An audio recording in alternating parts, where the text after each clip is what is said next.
젊은이들 못지않은 열정으로 살아가는 오래된 청춘들이 있습니다.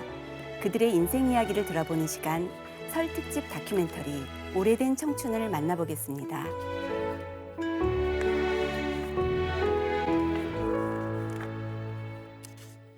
나이 젊다고 청춘이 아닌 게 아니라 어떤 가치 있는 일을 하는데 열중할 수 있는 거. 그게 아마 청춘의 힘이 아니겠어요? 오래된 청춘의 이야기입니다. 첫 번째 편은 청춘 소나타입니다. 구순의 제갈산 피아니스트는 지금도 현역 활동 중이었는데요. 올 들어 처음 연습이 있는 날, 트리오 중에서 둘이 먼저 모였습니다. 70년 넘게 피아노 곁을 지켜온 제갈삼 선생. 우리나라 최장수 트리오의 연주였어요. 자그만치 40년 인연입니다. 리허설로 온통 정신이 오케스트라 없이 협연에도 돌아가는데 초청받아 가게 됩니다. 홀로 조용히 앉은 제갈삼 선생. 손이 무뎌질까 해가 갈수록 더 신경이 쓰이는 탓입니다. 매사에 열심히 임하는 모습은 존경스럽기까지 합니다. 우리 부산음악계에 정말 창조주이신 우리 제갈삼 선생님께서 구순을 맞이하셨습니다. 다 같이 큰 박수로 맞이하겠습니다. 노장에게 응원과 존경의 박수가 쏟아집니다. 일제강점기에 처음으로 건반을 잡았다는 제갈산 피아니스트. 이후 한국전쟁의 비극을 안타까워하며 작곡한 곡을 직접 연주했습니다.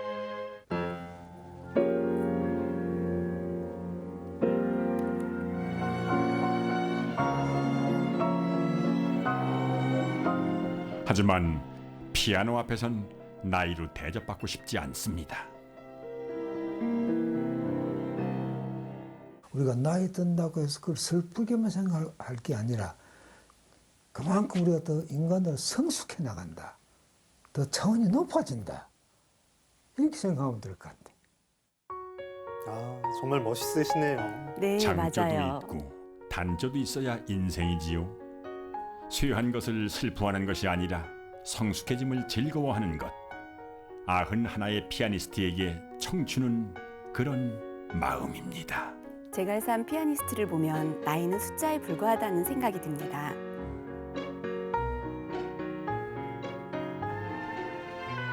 두 번째 이야기에서는 84의 바다 사나이 이방익 할아버지를 만나봅니다. 기세 좋게 나서더니 찰방찰방 걷기만 합니다. 제주도 바닷가 앞 한평생 이곳의 원담을 지키며 오형제를 키워냈다고 합니다.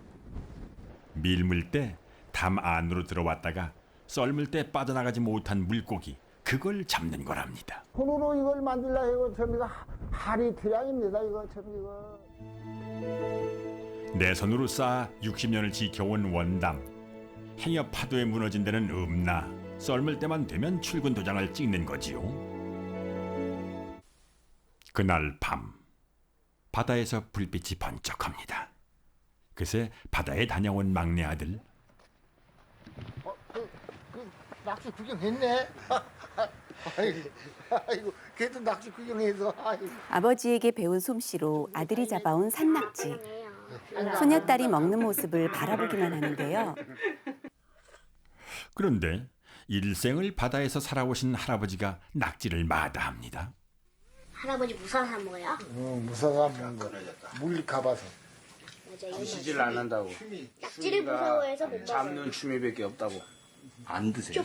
쪽쪽쪽쪽쪽쪽쪽. 손 좀 봐보세요. 할아버지 손이 이렇게 돼 있어요. 자식과 바다를 지켜온 아버지의 손입니다. 얼른 손을 감추고 마는 할아버지. 할아버지가 제일 용감하다고 생각해요. 자식들 앞이라도 고생은 내보인 적이 없습니다. 다시 썰물. 오늘도 원담을 살피러 나왔습니다. 할아버지에게 원담은 자식 같은 존재였습니다. 다른 사람 거지 놀아보지는 못했죠. 뭐 참 이 어디랑 놀다가 이거 물이 쌓이면은 아이고 이 원 그냥 몰아진데 그냥 씻구나 해가지고 다려오고 또 나머지 한 14년 살아가지고 완분이 좀 기가 막혀서 밭 한 대를 안 주지 뭐 밭도 옷은 내에 이제 좀 노력해가지고 그 할아버지네 집안도 일하면서 밥 얻어 먹으면서 좀 자식 남은 오늘날까지 그래가지고 지금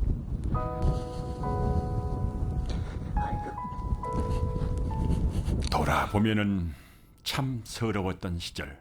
가장이라는 무게에 청춘을 바친 아버지는 정말 위대했습니다. 아버지라는 이름으로 묻고 살아온 회환을 다시 바다에 묻고 돌아섭니다. 거친 바다에 청춘을 바쳤고 대신 아버지라는 이름을 얻었습니다. 84세 바다 사나이. 아버지는 그래서 오늘도 바다를 지킵니다. 자식이 있는 한 부모는 언제나 청춘이 아닐까 합니다. 마지막 주인공은 83세의 의사 조병국 선생입니다. 나의 청춘은 어린이 고아들을 위한 어린이 종합병원을 만들 수 있다라고 생각을 했을 때, 생각하고 겁 없이 달려들었을 때, 그때가 청춘이에요. 경기도 일산에 있는 홀트 복지타운. 버림받은 아이와 장애가 있는 아이들을 진료하고 돌보는 곳입니다. 긴 세월 조병국 선생이 청진기를 놓지 않는 이유는 아이들 때문이었습니다. 티 없이 맑기만 한 모습이 또 짠합니다.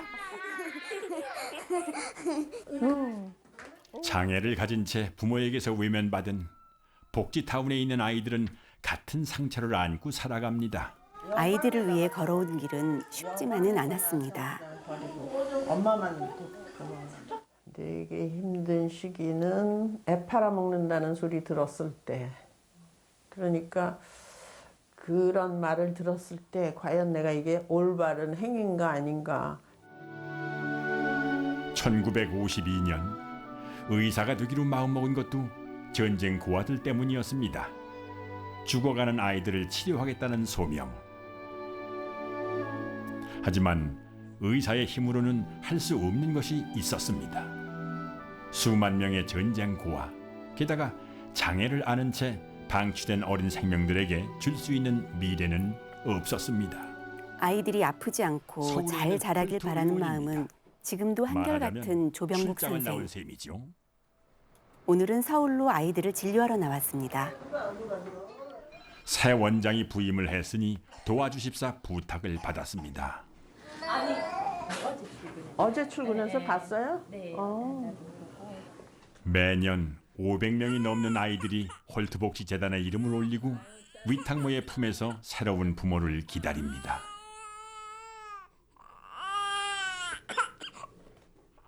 그리고 열의 한 명은 장애가 있습니다. 예수님 육손이에요. 왜? 육손. 육손. 귀에도 우와, 뭘 그렇게 많이 잡으려고. 마치 손주를 대하는 할머니 같기도 했어요. 입양을 기다리는 부모의 마음으로 아이를 살피고 기록할 것. 그것이 매번 새로운 원장에게 전하는 선배의 조언입니다. 6만 입양아이 주치의이자 엄마로서 살아온 삶의 관록이 느껴집니다. 낳아준 부모에게 버림을 받았지만 핏줄이 뭔지 그래도 한국을 그리는 아이들. 그 어린 아이들에게 조병국 선생은 단순히 의사가 아니었습니다. 꼭 한 번 안기고 싶었던 엄마의 품이었습니다. 아이들에게 정말 새 생명을 주신 분이에요. 네, 보면서 코끝이 찡해지더라고요. 희망이 없어 보이는 아이들도 꾸준히 관심을 가지고 믿어준다면 때로는 기적을 보여주기도 하니까요. 기대가 있는 한 청진기를 놓지는 않을 겁니다. 고아들을 위해 겁없이 달려들었던 청춘의 그날처럼 말입니다. 저에게 가치 있는 삶과 새로운 청춘의 의미를 깨닫게 해준 다큐멘터리. 지금까지 오래된 청춘이었습니다.